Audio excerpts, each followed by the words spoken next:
बिस्मिल्लाहिर्रहमानिर्रहीम। शुरू अल्लाह के नाम से जो बड़ा मेहरबान नहायत रहम वाला है। अस्सलाम वालेकुम मेरे प्यारे दोस्तों, आज मैं बनाऊंगी आपके लिए बहुत मज़ेदार सा one pan frying pan cake. इसमें आपको कोई ज़्यादा बर्तन वगैरह लगाने की ज़रूरत नहीं है। जिसमें हम इसका बैटर बनाएंगे उसी में ये कुक होगा। No oven on the stove, frying pan हर एक के घर में होता है, तो ये केक भी हर एक बना सकता है। तो हमने एक फ्राइंग पैन ले लिया नॉन स्टिक और उसमें हमने डाल दिया बटर। 3 टेबल स्पून है ये बटर मेरे पास। और कोशिश करें कि बटर ही यूज़ करें आप, घी या ऑयल ना यूज़ करें, क्योंकि बटर का टेस्ट ही अलग आता है। इस वक्त हम जो है इसको हमने बहुत हल्की आंच पे हम इसको मेल्ट कर रहे हैं इस बटर को, और इसको हमने सारी जगह जो है अपने पैन पे लगा लेना है ताकि वो पैन हमारा अच्छा सा ग्रीस हो जाए।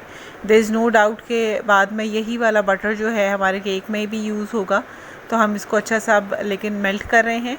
ये जो है ग्रीस करना ये फ़ायदेमंद ही रहता है इन दी एंड। तो आप इसको अच्छा सा मेल्ट कर लीजिए बटर को, और आंच बंद कर दीजिए इस टाइम पे, क्योंकि हमें बॉईल नहीं करना ना जलाना है। तो अब हमने डालना है इसमें कोको पाउडर 2.5 टेबल स्पून्स। इतना ये बहुत रहेगा, ज़्यादा नहीं डालेंगे वरना कड़वाहट आ जाती है समटाइम्स कोको पाउडर की।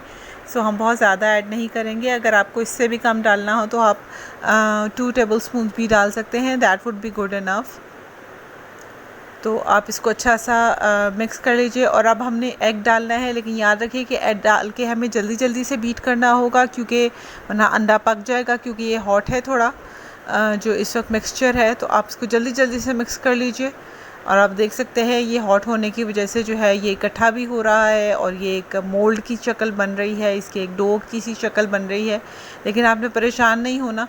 अब हम जल्दी से शुगर ऐड करके और इसको मिक्स करेंगे, लेकिन ये याद रखिए कि इसका बैटर हमें बहुत तेज़ी से बनाना पड़ेगा अंटिल के हम इसमें मिल्क ऐड करें।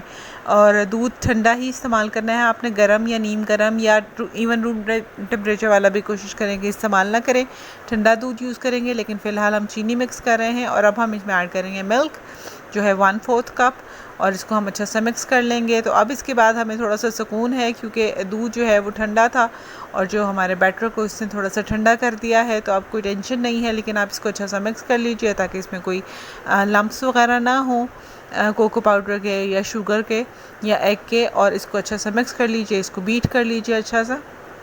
ये देखेंगे कितना ज़बरदस्त सा बीट हो रहा है और कितना स्मूथ सा इसका पेस्ट बन रहा है। अब हम इसमें 1/4 कप जो है वो फ्लावर ऐड करेंगे, और साथ हमने बेकिंग सोडा ले लिया 1/4 टीस्पून, और अब इसको अच्छा सा मिक्स कर लीजिए।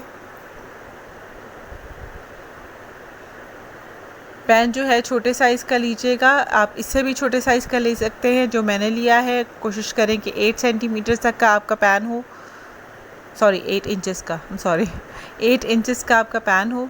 और अब हम इसकी साइड्स को स्क्रैप कर लेंगे। तो इसके लिए हमने जो है स्पैटुला ले लिया है अपना, सिलिकॉन स्पैटुला जो है इसके लिए बेस्ट रहता है और इसको बहुत अच्छा सा स्क्रैप करता है साइड्स को। तो सिलिकॉन स्पैटुला आजकल बहुत इजीली मार्केट में अवेलेबल है। कोई ज़माना था जब नहीं हुआ करता था, लेकिन आप ये ले लीजिए, मार्केट में बहुत इजीली अवेलेबल है, सस्ता भी है माशाल्लाह से।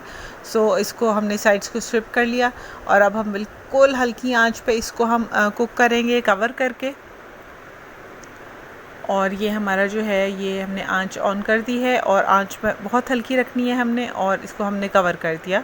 और अब हम इसको 10 to 12 मिनट्स तक पकाएंगे। और ये माशाल्लाह देखें कितना अच्छा कुक हो गया है। आंच बंद कर दीजिए और इसको थोड़ी देर कवर करके हम इसको अभी पकाएंगे थोड़ी और देर, लेकिन चूल्हा बंद करके इसकी अपनी हीट में। अब इसको हमने ठंडा कर लिया है, और साथ हमने एक टूथपिक लेके उसको हम जो है उससे इसको पोक कर रहे हैं। ये ऑप्शनल ये स्टेप है, आप बेशक ये वाला स्टेप मत कीजिए, क्योंकि हम इस वक्त इसमें मिल्क ऐड करने वाले हैं इसकी सॉफ्टनेस के लिए। लेकिन ये केक ऑलरेडी बहुत ज़्यादा सॉफ्ट है, सो डोंट वरी, आप ये दूध जो है वो बेशक ना ऐड कीजिए। ये केक ऐसे ही अब रेडी है। आप इसके ऊपर आइसिंग कर सकते हैं, जैसे आप चाहें ऐसे ही कर सकते हैं। जो चॉकलेट गनाश की रेसिपी है मेरे चैनल पे मौजूद है, आप चाहें तो आप वो वाला यूज़ कर सकते हैं, या कोई भी रेसिपी।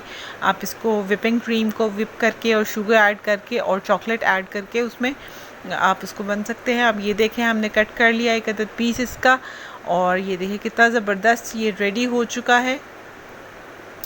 केक हमारा बिल्कुल रेडी है और बिल्कुल परफेक्टली कुक्ड है। आप देख सकते हैं। अब मैं आपको इसको ओपन करके कट करके भी दिखाऊंगी अच्छी तरह से, आपको करीब से नज़र आएगा। चॉकलेट सिरप जो है वो मैंने इसके ऊपर सिर्फ गार्निशिंग के लिए डाला है, वो ज़रूरी नहीं है, of course it's totally optional. और अब हम इसको चखेंगे ये बना कैसा है। बहुत मज़ेदार सा, टेस्टी सा, बहुत ही मज़ेदार केक बनता है। याद रखिए इस केक को ज़्यादा देर कुक नहीं करना, वरना बिटर हो जाता है केक। सो इसको 10 to 12 मिनट्स बाद आपने डेफिनेटली चेक कर लेना है। तो ये बिल्कुल रेडी है और माशाल्लाह से बहुत ही मज़ेदार केक बना है और बहुत जल्दी बन जाता है, ठंडा भी फ़ौरन से हो जाता है। So don't worry about it. मेहमान आ रहे हों, फ़ौरन से केक बनाएं और फ्रिज में रखें और सर्व करें। होपफुली आसान सी रेसिपी पसंद आए तो चैनल ज़रूर सब्सक्राइब कीजिए। इंशाल्लाह फिर मुलाकात होगी अगली रेसिपी में। अल्लाह हाफ़िज़।